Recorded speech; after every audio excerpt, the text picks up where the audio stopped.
AP దేవాదాయ శాఖ మంత్రి ఆనం రామనారాయణ రెడ్డి సంచలన వ్యాఖ్యలు చేశారు. రాష్ట్రంలో అపవిత్ర కార్యక్రమానికి వైసీపీ పూనుకుందన్నారు. వైసీపీ నిర్వాకం వల్ల యావత్ హిందూ సమాజం ఆవేదన చెందుతుందన్నారు. సీఎం చంద్రబాబు ల్యాబ్ నివేదికలు పరిశీలించి అందరి అభిప్రాయాన్ని తీసుకున్నారు. జరిగిన తప్పిదాన్ని సరిచేసేందుకు చర్యలు చేపట్టారని చెప్పారు.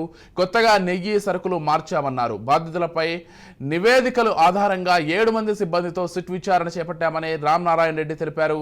జరిగిన అపవిత్రంపై గత సభ్యులు పశ్చాత్తాపపడాలని హిందూ ధర్మానికి క్షమాపణలు చెప్పాలన్నారు.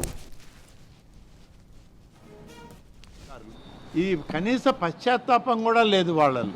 ఒక అధ్యక్షుడు, మాజీ అధ్యక్షులు అంటారు, నాటి ముఖ్యమంత్రి గారికి చిన్నాన్న గారి లాంటి వారు, ఏ దేవుని మీద కావాలంటే ఆ దేవుని మీద ప్రమాణం చేస్తాను, ఎవరు ప్రమాణానికి సిద్ధమో అన్నారు అని 24 గంటల్లో రాష్ట్ర హైకోర్టును ఆశ్రయించి మా మీద విజిలెన్స్ విచారణ జరగకూడదు, విజిలెన్స్ విచారణని నిలుపుదల చేయండి అని చెప్పి కోర్టుకు వెళతారు. ఇది ఎక్కడి సాంప్రదాయం అని అడుగుతున్నాం. హిందూ